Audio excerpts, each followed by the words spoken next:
ഞാൻ വിചാരിച്ചോലല്ലോ നിങ്ങൾ. രൂപ, ദറംസ്, ഡോളറ്, നൂലുകെട്ട്, പാല് കാച്ച്. എല്ലാ അപ്പൻ്റെ ഓരോ അനുഗ്രഹം. അതെ. ആ ഉവ്വ.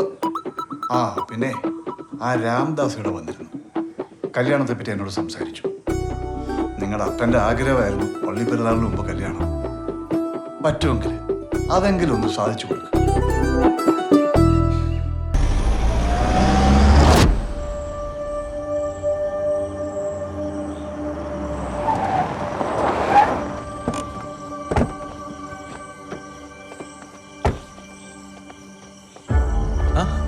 ഇതാര്? എന്ത്? എനിക്ക് ഈ ആളും ആരോ ഒന്നും വലിയ ഇഷ്ടമല്ല. അതാ നിങ്ങളോട് ഇങ്ങോട്ട് വരാൻ പറഞ്ഞു. വാ, ഒരു പെഗടി. ചേട്ടാ, അവിടെ ഞങ്ങളെല്ലാരും തിരക്കും. എങ്കിൽ പിന്നെ ഞാൻ നിങ്ങളുടെ സമയം കളയുന്നില്ല. എനിക്കറിയാം, കല്യാണത്തിന്റെ തിരക്കൊക്കെ എനിക്ക് മനസ്സിലാവും. ഒരു 50 ലക്ഷം തന്നിട്ട് നിങ്ങൾ പോയിക്കോ. 50 ലക്ഷം രൂപ? ചേട്ടൻ എന്താ ഈ പറഞ്ഞത്? കേട്ടിട്ടില്ലേ? ചേട്ടൻ ഇങ്ങനൊരു പരിധിയൊക്കെ ഉണ്ട്. ചേട്ടാ അലമ്പാകല്ലേട്ടാ, കരുണ കാണിക്കാൻ. ഞാൻ ദൈവപുത്രനൊന്നുമല്ല. എനിക്ക് യൂദാസിനെയാണ് ഇഷ്ടം. വിശുദ്ധന്മാരുണ്ടാവുമ്പോ യൂദാസന്മാരും ഉണ്ടാവും. നിങ്ങളുടെ ഈ കഥയിൽ ഞാനാണ് യൂദാസ്. എനിക്ക് വേണ്ടത് 30 വെള്ളിക്കാശല്ല, 50 ലക്ഷം രൂപയാണ്. അതിൽ ചെറിയൊരു ട്വിസ്റ്റ് ഉണ്ടല്ലോ ഏട്ടാ. യുവദാസിനോട് പറക്കാൻ ഞങ്ങൾ കർത്താവും അല്ല, വിശുദ്ധന്റെ മക്കളും അല്ല.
സ്വർഗം തുറക്കുന്ന ഈ കൂട്ടായ്മയില് ഇവരുടെ മുമ്പോട്ടുള്ള ജീവിതമാകുന്ന യാത്രയില് അനുഗ്രഹമായി എത്തിയിരിക്കുന്നവര് ഇവർക്ക് വേണ്ടി ദൈവത്തോട് പ്രാർത്ഥിക്കണമേ.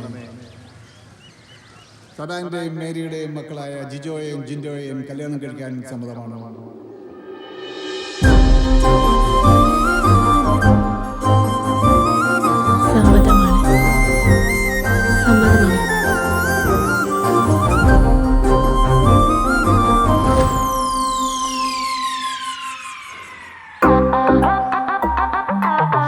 ഞങ്ങളുടെ പുരോഗതി വെച്ച് നോക്കുമ്പോ നിങ്ങൾ കെട്ടേണ്ട ഗതികേടൊന്നും ഞങ്ങൾക്കില്ല. ഓട്ട പെങ്ങളെ.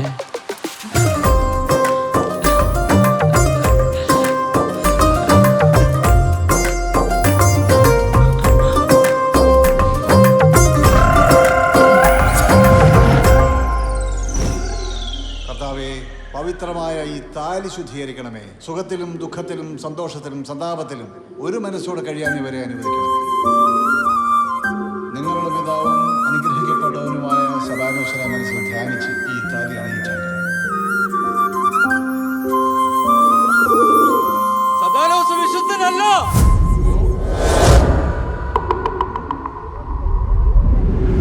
സബാനോസ് വിശുദ്ധനല്ല.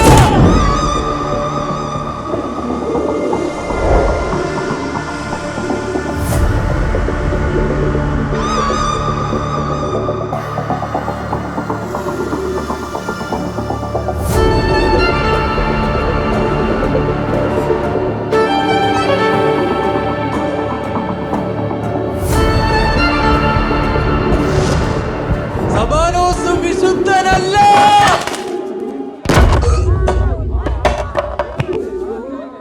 ഹായ് ബ്രാവ്.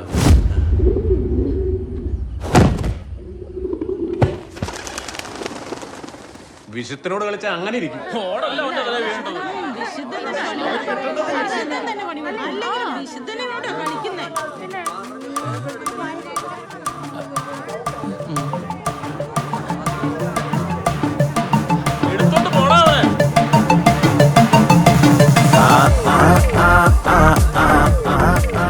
വിശുദ്ധനെ പറഞ്ഞതിന് വിശുദ്ധൻ തന്നെ പണി കൊടുത്തു.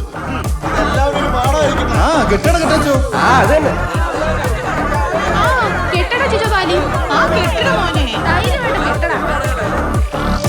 അങ്ങോട്ട് കെട്ടടാ. ഒരു മിനിറ്റ്.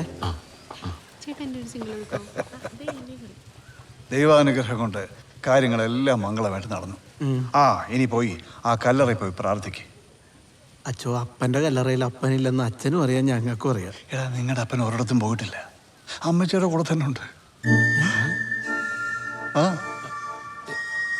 ഞാൻ പറഞ്ഞില്ലേ, എല്ലാം മോളിൽ ഒരാൾ കാണുന്നുണ്ടെന്ന്. ഹലോ ഹലോ ജോണി ചേട്ടാ, അതെ ഞങ്ങൾ വന്നോണ്ടിരിക്കുക. Hello hello hello. ചേട്ടും കിട്ടുന്നില്ല. വാടാ, പള്ളി പോയി നോക്കാം. കേറ്. എന്റെ ദൈവമേ, പോലീസ്. നീ ഒരു കാര്യം ചെയ്യ്, പള്ളിയിലങ്ങോട്ട് വിടും. അച്ഛനും ഇല്ല അവിടെ. നമുക്ക് അച്ഛനോട് പറഞ്ഞ് അപ്പനൊന്ന് വെഞ്ചിരിച്ചിട്ട് കൊണ്ടുപോയല്ലോ. പക്ഷെ പേടിക്കാനൊന്നുമില്ല അച്ഛോ, എല്ലാം ജോണിച്ചേട്ടൻ സെറ്റ് ആക്കിത്തരാന്ന് പറഞ്ഞു.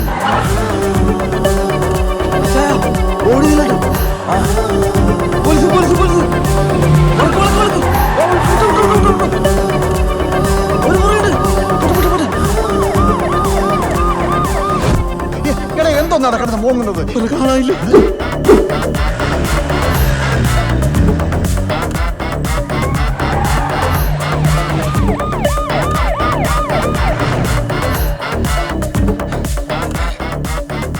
ഇവന്മാരിത് എവിടെ നിന്നും മാന്തി എടുത്താടാ.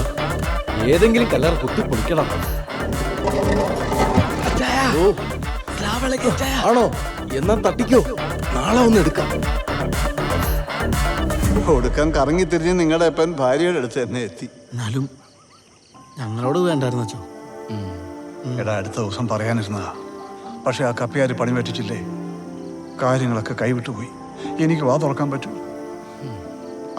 ഏതായാലും നിങ്ങൾക്കൊരു ജീവിതമായി, എനിക്കും ഒരു ജീവിതമായി.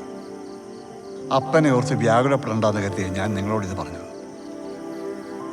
ഇനി അപ്പൻ്റെ ആഗ്രഹത്തിനൊത്ത് ദൈവവിശ്വാസത്തോടെ നല്ല അന്തസ്സായിട്ട് അങ്ങ് ജീവിക്കുക. അപ്പൊ അച്ഛോ, കാര്യങ്ങളൊക്കെ എങ്ങനെയാ? എങ്ങനെ അച്ഛോ, ഈ അന്ധമായ വിശ്വാസങ്ങൾ ഉള്ളിടത്തോളം ഞങ്ങളും സേഫാണ്, അച്ഛനും സേഫാണ്.